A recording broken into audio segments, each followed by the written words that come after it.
Une remarque acerbe a suscité la polémique. La FSSPX n'est plus qu'une secte protestante comme une autre. Mais cette affirmation n'a pas été acceptée par tous, et la réaction qu'elle a suscitée a balayé toutes les accusations. Car pour beaucoup, ce mot « protestant » sonne comme un boomerang. Et la question qu'il se pose est inversée. Et si le protestantisme était arrivé, en réalité, par l'autre côté? À la fin de cette vidéo, vous serez confronté à deux arguments opposés, les deux camps formulant exactement la même accusation. Et vous comprendrez pourquoi le véritable enjeu se cache derrière un seul mot. Commençons par les faits, sans exagérer. Dans une vidéo, l'évêque Thomas Paprocki du diocèse de Springfield, Illinois, a expliqué ce qu'il considère comme le véritable problème de la Compagnie de Jésus. Il précise que ce n'est pas la messe elle-même qui est en cause. Le problème, dit-il, est tout autre. Désobéir au pape et rejeter les enseignements du Concile Vatican II. Et de là, la conclusion cinglante, en désobéissant au pape et en rejetant le Concile, la Compagnie de Jésus est devenue, pour ainsi dire, une autre secte protestante qui se croit dans le vrai alors que le pape a tort. Et il ajoute un fait frappant. Il existe aujourd'hui 53 000 confessions chrétiennes, mais le Christ n'en a fondé qu'une seule. La multiplication des groupes, dit-il, ne réforme pas l'Église. Elle la divise. Voici le premier argument. Et à vrai dire, ce n'est pas une accusation sans fondement. Il y a un point important à soulever. Car la désobéissance au pape est bien réelle. La fraternité a consacré des évêques contre la volonté du pontife, et c'est une affaire grave, non un simple détail. Sur ce point, l'évêque touche un point sensible. Mais voici l'autre point de vue, celui qui renverse la situation. Car un nombre croissant de voix, même parmi les plus influentes, s'élèvent pour affirmer que la véritable protestantisation ne se trouve pas là où Paprocki l'imagine. Et elle propose des exemples concrets, non des impressions. Récemment, en Allemagne, pour la première fois, 2 femmes ont été nommées à la tête d'un doyenné catholique entier. Un prêtre demeure modérateur, uniquement par formalité canonique. Lors de leur présentation, les 2 hommes ont déclaré vouloir adhérer à la synodalité, dirigée ensemble, à l'écoute de l'esprit. Mais un doyenné dirigé par des laïcs, où le prêtre est réduit à un rôle de soutien, ressemble fort, pour beaucoup, à une communauté protestante. Et il ne s'agit pas d'un cas isolé. C'est le même monde qui a béni les couples irréguliers avec le document Fiducia Supplicans, qui, en Allemagne, a milité pour l'ordination des femmes et pour que des laïcs prêchent la messe. Et les voix nationales se multiplient, chacune avec ses propres règles, comme si l'Église pouvait avoir une doctrine en Allemagne et une autre en Afrique. Or, une foi aux doctrines variables est, par définition, l'antithèse de l'unité catholique. On parle d'une Église synodale, c'est-à-dire une Église qui écoute tout le monde, discute et vote. Et là, le parallèle devient impossible à ignorer. Car la structure protestante est précisément cela, la communauté qui décide, qui vote, qui réinterprète. La structure catholique est l'inverse, l'Église qui accueille et protège, et les évêques qui enseignent. De plus, dans de nombreux pays, des enquêtes répétées montrent qu'une grande partie des catholiques pratiquants ne croient plus à la présence réelle du Christ dans l'Eucharistie, cœur même de la foi catholique. Et c'est précisément ce que les réformateurs du XVIe siècle ont nié historiquement. Ce ne sont pas seulement les traditionalistes qui l'affirment.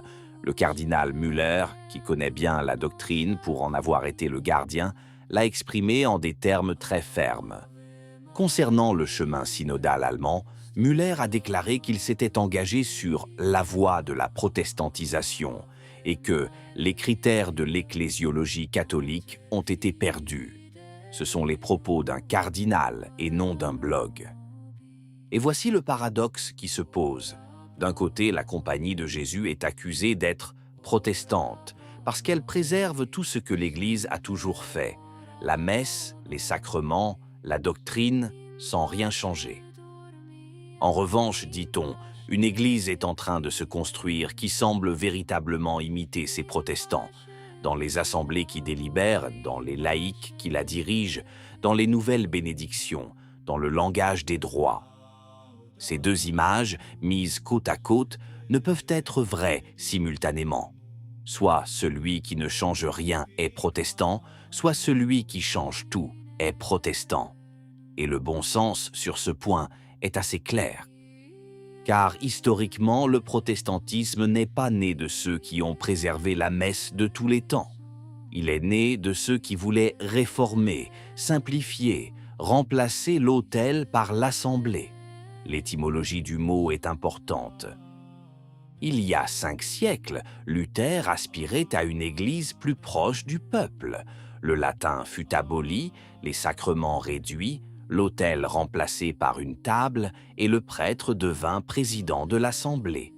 Quiconque observe certaines liturgies actuelles y trouvera aisément des similitudes. Arrêtons-nous là, car nous risquons de nous réjouir trop vite et de passer à côté de la vérité.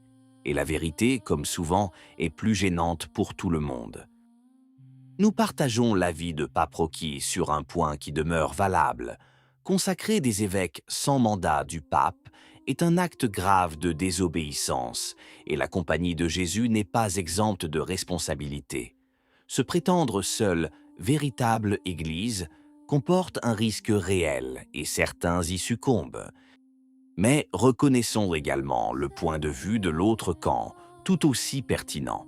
Une Église qui se remodèle selon la logique des assemblées, des votes et des modes mondaines trahit bien plus sa nature que ceux qui se contentent de s'agenouiller, comme cela a toujours été le cas. Alors peut-être que le mot « protestant », utilisé comme une insulte par les deux camps, n'aide personne. C'est une arme commode, brandie à tort et à travers, qui n'explique rien. La vraie question n'est pas « qui est protestant ?», mais une autre, plus profonde. Qui reste fidèle à l'héritage reçu et qui, au contraire, le remanie selon son propre goût? Car la fidélité ne se mesure ni à l'obéissance formelle, ni à l'attachement au passé. Elle se mesure à une seule chose. Préservez-vous ce que vous avez reçu ou le changez-vous? Mais précisément parce que nous aimons l'Église et son chef, nous ne pouvons ignorer le paradoxe. L'accusation de protestantisme risque aujourd'hui de blesser davantage celui qui la lance que celui qui la reçoit. Alors, que reste-t-il pour ceux qui observent tout cela de l'extérieur?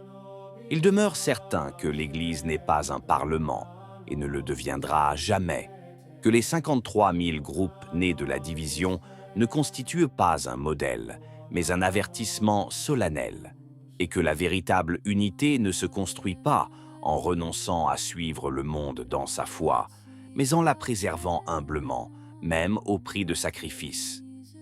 Le devoir de chacun demeure le même, ne pas se laisser influencer par les fans, mais revenir à l'essentiel, une messe célébrée avec ferveur, la doctrine reçue, les véritables sacrements. C'est là que l'on reconnaît les vrais catholiques, et non dans les étiquettes. Et il reste une prière qu'il faut formuler sérieusement, que le pape et les pasteurs apportent la clarté, afin que personne n'ait à se demander qui, dans l'Église, sauvegarde véritablement la foi et qui la dissout. Car lorsque, dans une maison, chacun accuse l'autre d'être un étranger, il est peut-être temps de renouer avec l'Évangile et de nous souvenir d'où nous venons et de celui qui nous a appelés. Qu'en pensez-vous? Si la vidéo vous a plu, laissez un commentaire. Amen. Que Dieu vous bénisse.